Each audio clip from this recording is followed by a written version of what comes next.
I chose to study social work. I'd originally been going to be a PE teacher. I'd spent 2 years studying sports science in Adelaide, thinking do that, do a dip ed, become a teacher, plenty of work there. And began thinking and having some conversations with friends who are working in the social work role. And I found myself thinking, teaching may not be quite enough. I think I might want to be a little bit more practical with the help that I could give people. And it's a little bit hard for people to get into school and to study and to learn if some of those basic needs like housing and health and all those aren't being met. Now I'm working with the Salvation Army down in St Kilda. I work as a case manager there. It varies a lot from job to job. For my job, I have a caseload of 12 people and I work with them for around 6 months, helping them to achieve whatever it is that they might want to work on. So for the clients I work with, it's mostly housing. I think every single one of them so far is either homeless or at risk of being homeless. And then from there, we'll often also look at other things which might contribute to either them losing the house or their ability to maintain their housing. So that could be looking at drug and alcohol issues, mental health, general health, legal, family issues, a whole heap of things. The variety, no 2 days are the same.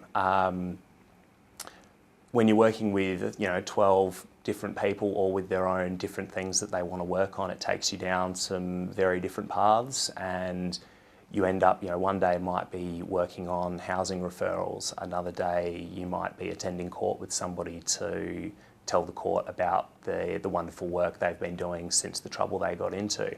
Another day you might be visiting someone in a drug and alcohol detox. It's all very varied. You've got some of the government authorities like Child Protection and Department of Justice that hire a lot of social work graduates, but there's also a lot of other jobs out there as well.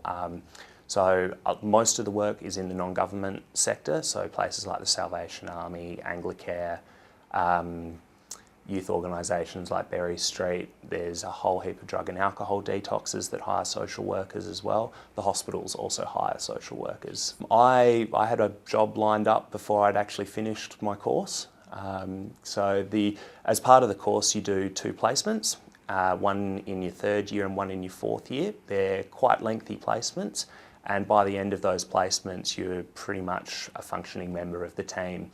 And I know that myself and a lot of other people that I went through the course with were offered work both in their 3rd and their 4th year placements.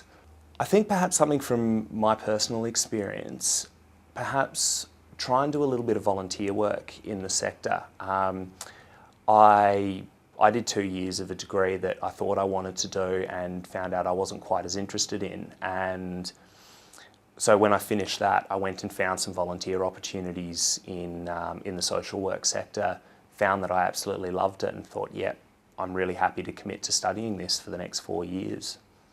The best thing about my job would be when somebody you're working with achieves what they set out to from the start, when you get to actually see them realise their goals and you've helped them just to have a little part in that. Yeah, that sense of satisfaction that you have being able to help them and you can see in them is, hands down the best part of the job. I think the best advice that I've ever been given was to do something that I enjoy doing rather than do something that you get paid well to do. I figure that you're going to be doing it for years and years. You spend 5 days a week there, 8 hours a day. You should probably enjoy or at least not hate what you're doing. So yeah, that would be the best piece of advice I could give to someone. If you can find something that you love doing and get paid for it, that's what you should be doing.